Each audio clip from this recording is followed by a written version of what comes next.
Claire brought some in and Tom brought some in. Right, okay, so this week and next week, and then I'm going to have a break for a week, so this week and next week we're here. So it's an introduction to a new theme today, which is fabrics, and fabrics by popular request. So I've got... I thought we were doing this, so I'm happy to do that. That's kind of fabric, yeah. So that you can either paint on fabric or you paint fabric. So I brought I created a little setup here, so I'll do a quick demo in a minute. I thought I'd keep this going for a couple of weeks if you'd like to do this, and if you don't, that's absolutely fine, whatever projects you fancy doing. Sometimes it's quite nice to just focus in on one particular sort of topic, and it could be like a loose fabric like this, or it could be like somebody's coat hanging up, you know, that could all make an interesting subject, and quite a different subject. So however you would like to interpret it. I'll break it down into, there's like plain fabrics and pattern fabrics. I think maybe next week I'll talk a bit more about pattern fabrics, but really what underpins it is just how the fabrics fold and how they catch the light. So you kind of need to get that in place to start with, really. You could, what I suggest using is some sort of tonal medium. So it could be paint, or it could be something like charcoal or pastel. And you don't necessarily have to paint the whole thing. If you just want to do a small section, just work up a small study, that'd be absolutely fine. Or if you just want to spend like 10 or 20 minutes just having a little go and then go on to another project. So whatever you fancy doing. If I was working with charcoal or some sort of drawing medium, I'd say something that you can block tones in quite quickly with. So with something like this, I would look for, obviously I've got this draped over the back of the chair, and we've got the particular, there's like a crease comes down here and then goes on here. So it might be worth just, what you could do to start with is just get some tone everywhere, which is what I've done on the board. So if you wanted to get a little bit of background tone in, then you could just work something in, pretty much everywhere you want to, be working. And then I'll probably from there just start to draw an edge, and really just following that crease down there, like that. And then I kind of get to about here, and it starts to change direction. So I'm really just following the inside of this crease here. And then, so I take it to about there, and then about there, it just sort of peters off into nothing really. So to draw folds, you need to sort of develop this ability to see where one thing meets another, like seeing edges of things. And then across the back of the chair, it's going something like that. And then I've also got another fold in here, coming up, sorry, a bit more like, sorry, that's a bit wide, must be a bit wider, up to about here. And then again, that edge just disappears into nothing, so I'll stop there. And it's the same sort of thing here, that edge disappears, and then another edge starts and comes across here. So they're the edges I'm working to. But once I've got that, what I want to try and do then is lose all the lines.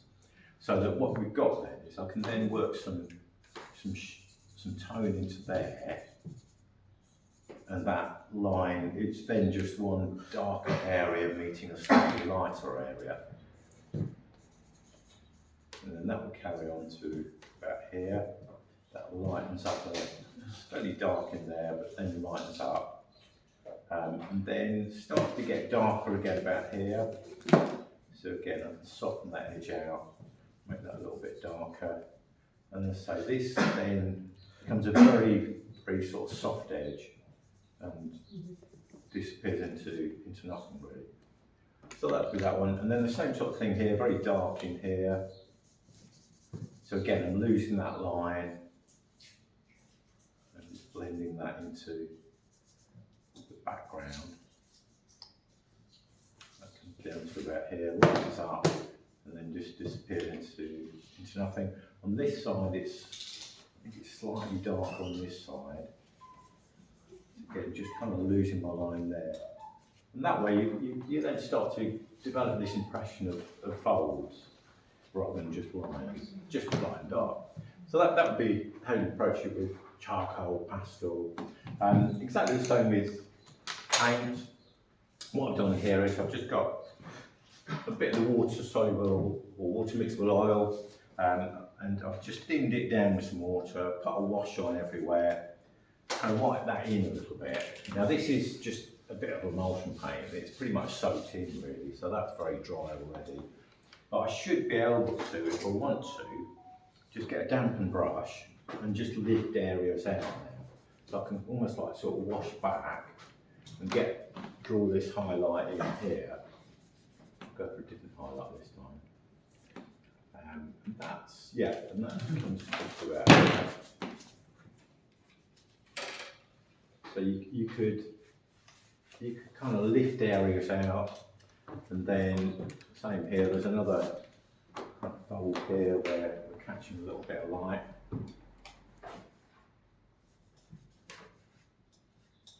I mean, if you wanted, you could do the darker shadows on the other side first. That might be easier. Let's try a little bit of that.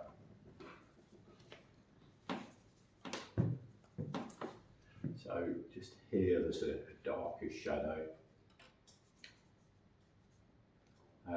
And I'd suggest just using colour to start with, and then if you want to add whites to it, perhaps do that as you go along. So that could be shadow there, and we've got the deeper shadow up to here.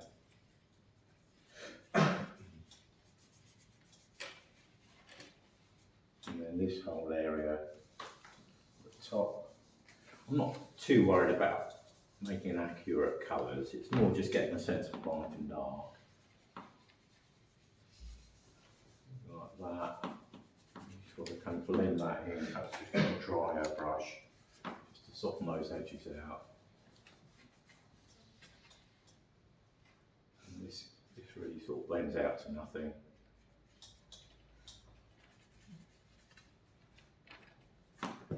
And bring some of the shadows back into this side.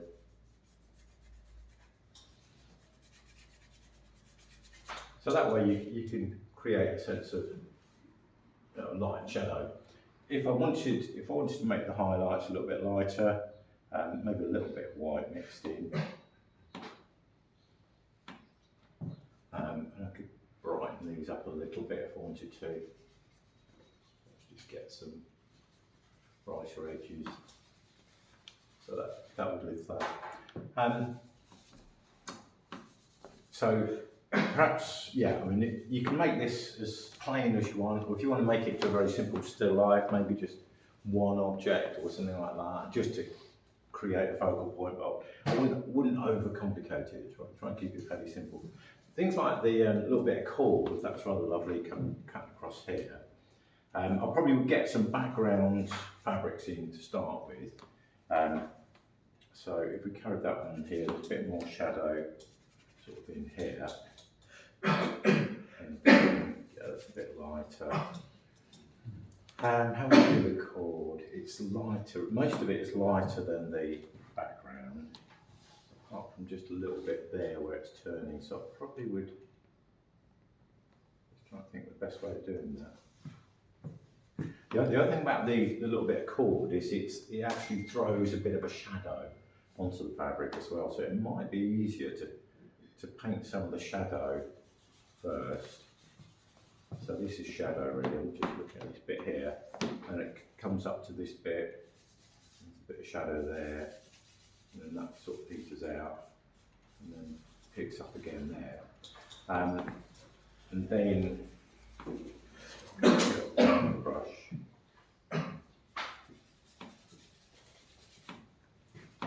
And then the cord itself, I think I would make it fairly solid to start with. Something like that.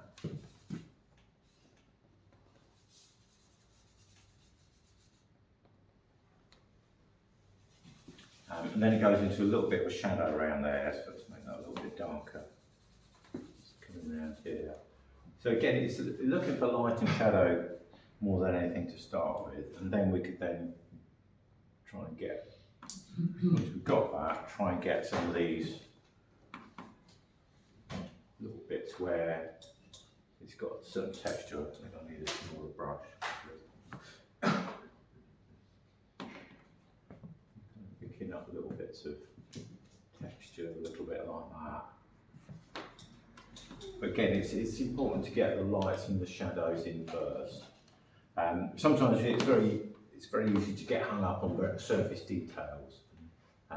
But yeah, try and base it on lights and shadows and shapes to start with, the kind of fundamentals. So yeah, that would be quite tricky, to be honest, painting the corner. That's an exercise in itself. Maybe just do a little corner or something like that. So yeah, my suggestion would be lots of little studies.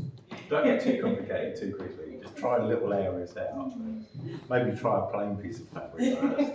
Then maybe we'll do a pattern piece and then create the whole thing. But anyway, we'll have a look at that over this week and next week. Right, good, interesting. Yeah, it should be fun. Yeah.